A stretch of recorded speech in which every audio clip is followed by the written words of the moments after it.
born in 1977 to a Danish mother and Macedonian father. And in 1993, he starts his culinary journey at the age of 15 with a friend. Almost out of boredom, he goes to culinary school and did an apprenticeship following that. In 1997, he goes off to France with stops in Spain and America. In 2003, at the age of 25, with 2 other partners, he creates Noma and becomes its head chef, seating just under 40 people for lunch and dinner, only 1 seating per service. In 2005, 2 years after opening Noma, he receives his first Michelin star. In 2007, the second one is awarded. In April of this year, in 2010, he is awarded the San Pellegrino's World's Best Restaurant. And this month, October 2010, the cookbook Noma arrives. Noma, Time and Place in Nordic Cuisine is published by Haydn Press. Welcome to Toronto, Rene Redzepi.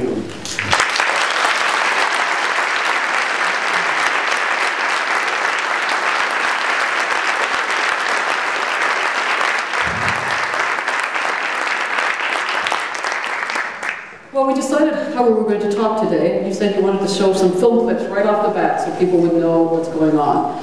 So do you want to do those now, or do you want to talk about at 15 and why on earth you went into cooking? And you could have been a football player, well, maybe? I think that we will wait a little bit with the... With that? With the movies. With the movies? Because I think it's more interesting to the people hear a little bit about how things started. Can you hear me? Do I need to adjust the microphone a little bit, or are you okay? Can you hear me? Up? Yeah. Is it okay now? Yeah. You tell us then why you went to culinary school, and you had a seminal moment at that point with a friend when you were doing a dish for a test. I think it was an exam for a practice. Yeah. Well, when I decided to become a chef, it was completely by chance and coincidence. I never dreamt that I was going to be a chef. Like so many kids, when you just finish school at around 15, I didn't know what to do. The only thing I knew that I didn't want to be in school anymore. And I just followed a best friend that happened to have a dream of becoming a chef. And I thought, well, how bad can it be? You know, I can just be with my friend. And well, luckily, on the second day of school, or at least in the first week of school, there was a competition that was a very, very decisive factor in my life, really, because it's one of the few times that I've tried as an adult where I had an adult moment, I would say. The issues I had and the standpoints I took in my life at that point was, when am I going to play soccer?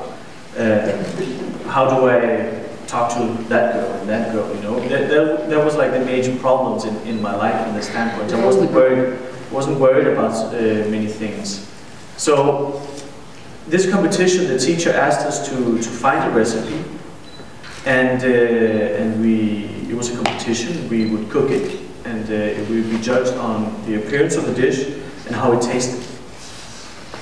And that was the first real adult moment I had in my life, where I asked myself, well, I want to win, and how do I do it? What is it actually that I like about food? Which was just a process that kickstarted all sorts of thinking in my head. And I remember going back, me and Michael, going back to the library, because of course there was no internet and Googling recipes and so on. Going back to the library and starting to research what it is we want to cook. It was one of the first moments where I really thought about food and my food memories. And I remember from Macedonia, where I'm partially grown up, we can talk about that later. There we ate a lot of vegetables, because it's a farming environment. And if you eat meat, you slaughter your own animals, so it doesn't happen very much. Or very often. Once in a while, when we got to eat chicken, you know, besides that it was very fun to run after the headless chicken once it was slaughtered. It was also special because this chicken was cooked in a wood-fired oven.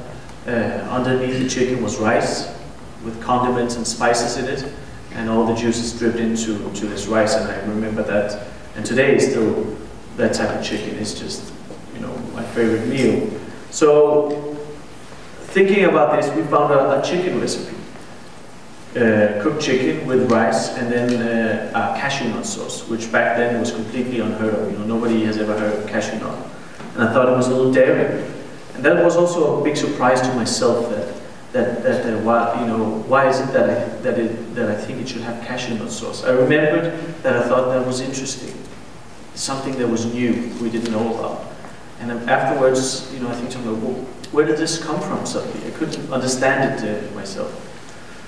Unfortunately, we didn't win the competition. I was going to say, did you win? No. No, we came second. There was in our class, there was a guy who was trained as a butcher. And he made a ham salad that was unbeatable. But while another interesting thing that happened while we were dressing this dish was that I told you this before. Was that you know, we had cooked the chicken and taken the breast off, and we put the rice in a glass and put it out, and we thought it was just so perfect and beautiful, little tower of rice. And then Michael, he came with cashew nut sauce, and he was just about to splatter it all over. And I told him, stop. You know, there's a small, perfect little triangle that we can put it on. And also, I remember as clear as yesterday, thinking to myself, why? I mean, why do you suddenly care about these things? You haven't, you know, where does it come from? So chef was born? That was just such an important moment, and since then I've never looked back. You know, it's just been one forward path, you could say, where I started studying about the great chefs in France, and, you know, other great restaurants in Denmark.